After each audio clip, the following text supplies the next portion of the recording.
اگر کسی کی نمازیں اور روزے قضا ہوں تو ان کا فدیہ ادا کرنے کا طریقہ کیا ہے؟ کتنی نمازیں قضا ہوں اور کتنے روزے قضا ہوں تو ان کا فدیہ کتنا بنتا ہے؟ اگر کوئی بندہ انتقال کر گیا ہو اور اس کے ذمے روزے ہوں اور نمازیں ہوں جو اس نے زندگی میں قضا کی ہوں تو ان کا فدیہ ادا کرنے کا طریقہ کیا ہے؟ ایک نماز اور ایک قضا روزے کا فدیہ کتنا بنتا ہے؟ السلام علیکم، امید ہے آپ سب خیریت سے ہوں گے اور آپ کو یہ بھی پتہ چل گیا ہوگا کہ آج کی اس ویڈیو میں ہم جانیں گے کہ اگر کسی بندے کی نمازیں قضا ہوں یا اس کے روزے قضا ہوں یا پھر کوئی انتقال کر گیا ہو، اس کے ذمے نمازیں یا روزے ہوں، ان کا فدیہ ادا کرنے کا طریقہ کیا ہے، کتنا فدیہ ادا کریں گے، ایک نماز ایک روزے کا فدیہ کتنا بنتا ہے اور کس طرح ادا کریں گے، مکمل تفصیل اس ویڈیو میں جانیں گے۔ ویڈیو کو مکمل آخر تک دیکھیے گا۔ ویڈیو کا آغاز کرتے ہیں لیکن اس سے پہلے ویڈیو کو لائک کر دیں اور جو اس چینل پر نئے ہیں چینل کو سبسکرائب کر لیں، بیل آئیکن پر پریس کر لیں تاکہ ہر نئی آنے والی ویڈیو آپ تک آسانی سے پہنچ سکے۔ ویڈیو کا آغاز کرتے ہیں تو اس میں جانتے ہیں فدیہ پہلے سن لیتے ہیں ہوتا کیا ہے۔ فدیہ سے مراد یہ ہے کہ اگر کسی کے ذمے نمازیں قضا ہیں، روزہ قضا ہے،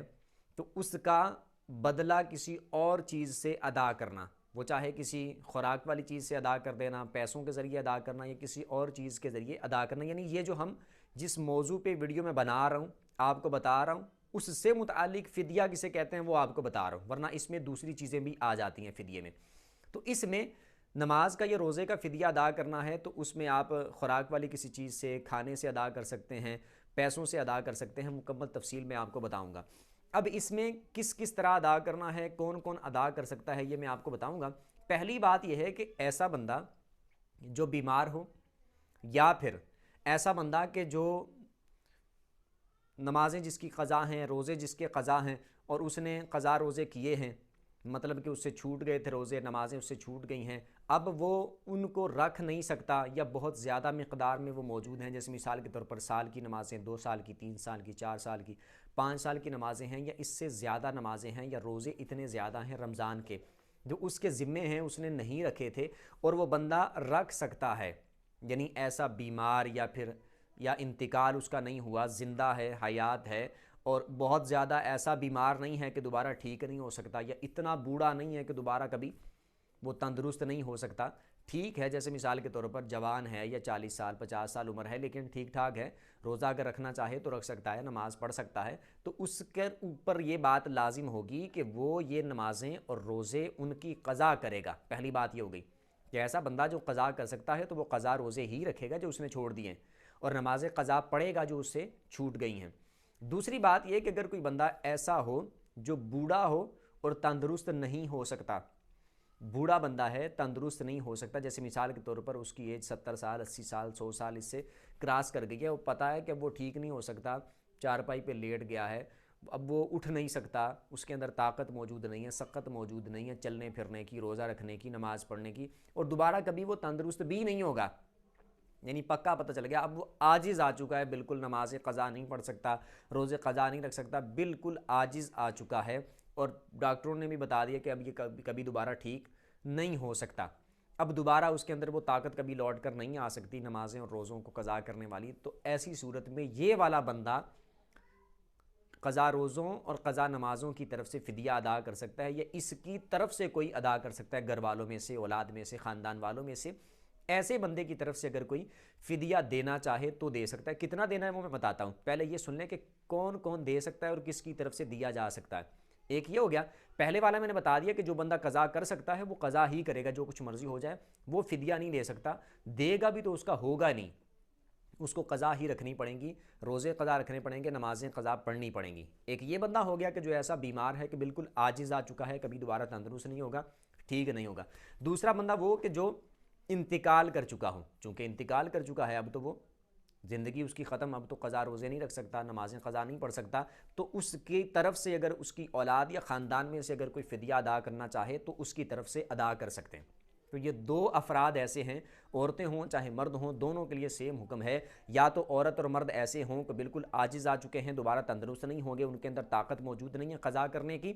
وہ، اور دوسرا وہ جو انتقال کر چکے ہوں، اب ان کی طرف سے ان کی اولاد فدیہ دینا چاہے تو دے سکتی ہے، ان کو پتہ ہے کہ ہمارے والد صاحب، والدہ، دادا دادی، نانا نانی، بھائی بہنوں میں سے کوئی انتقال کر گیا ہے، اس کی نمازیں قضا ہیں یا اس کے روزے قضا ہیں، تو اب وہ ان کی طرف سے اگر فدیہ ادا کرنا چاہے تو فدیہ ادا کر سکتا ہے۔ اگلی بات یہ کہ فدیہ کتنا دینا ہے، ایک روزے اور ایک نماز کا کتنا فدیہ بنتا ہے۔ تو اس کی مقدار علماء یہ بیان کرتے ہیں کہ جیسے صدقہ فطر ادا کرتے ہیں نا، جیسے عید الفطر آتی ہے، چھوٹی عید جو رمضان کے بعد آتی ہے، یہ والی عید جو ہوتی ہے اس کے موقع پر جو ہم صدقہ فطر دیتے ہیں، فطرانہ جو ادا کرتے ہیں، تو ایک بندے کا جتنا فطرانہ دیا جاتا ہے، یعنی جتنے آپ اس وقت ہر سال نیا ریٹ ہوتا ہے، کیونکہ اس کا گندم کا ریٹ، جو کا ریٹ، کشمش کا، کھجوروں کا، ان کے اعتبار سے ہی ادا کیا جاتا ہے، تو ان کا ریٹ ہر سال کم زیادہ ہوتا رہتا ہے، تو اس کی ہر سال ایک نئی مقدار آتی ہے کہ اس سال کا فطرانہ اتنا بنتا ہے، اتنے روپے بنتے ہیں۔ تو جس وقت آپ نے یہ ادا کرنا ہے فدیہ، اس وقت آپ نے پتہ کرنا ہے کہ جو فطرانے کی مقدار کتنی بنتی ہے اس وقت، گندم کی، جو کی، یہ مقدار کے حساب سے، تو اس حساب سے جتنا ایک بندے کا فطرانہ بنتا ہے اتنا ہی ایک نماز کا فدیہ بنے گا۔ یعنی جیسے مثال کے طور پر اگر کسی نے نمازوں کا فدیہ ادا کرنا ہے تو وہ پہلے حساب لگائے کہ کتنی نمازیں قضا ہیں، ان کا حساب لکھ کے لگا لے کتنی نمازیں بنتی ہیں، روزوں کا دینا ہے تو روزے لکھ لے کہ کتنے میرے روزے بنتے ہیں، یا جس کی طرف سے دینا ہے اس کے روزے کتنے بنتے ہیں، قضا کتنے ہوئے ہیں، ان کا حساب لگائے، پھر ہر روزے کے بدلے میں ایک روزے کا فدیہ ایک فطرانے کے برابر، ایک نماز کا فدیہ ایک فطرانے کے برابر، تو فجر کا ایک، ظہر کا، عصر کا، مغرب کا، اور عشاء میں 2 ہوں گے، ایک عشاء کی 4 فرضوں کا، عشاء کی نماز کا، اور 3 وتر کا علیحدہ سے، تو اس طرح جتنی نمازیں بنتی ہوں گی ان کا حساب لگا کے جو دینا چاہے تو وہ اس طرح دے سکتا ہے۔ اور دوسری بات یہ، اس کا فائدہ کیا ہوگا؟ فائدہ اس کا یہ ہوگا کہ چلو اس بندے سے تو گناہ ہو گیا، اس نے غفلت میں یہ کام کر دیا، اس سے بدبختی یہ ہو گئی، یہ معاملہ ہو گیا، اللہ تعالیٰ کی نافرمانی کر بیٹھا، روزے چھوٹ گئے تھے، نمازیں چھوٹ گئی تھی، قضا کر دی تھی، اب اس کی طرف سے اگر کوئی یہ صدقہ کر دے گا، یہ فدیہ صدقہ ہی ہوگا، یہ صدقہ اگر اس کی طرف سے کوئی کر دے گا اس امید پر کہ اللہ تبارک و تعالیٰ اسے معاف کر دے،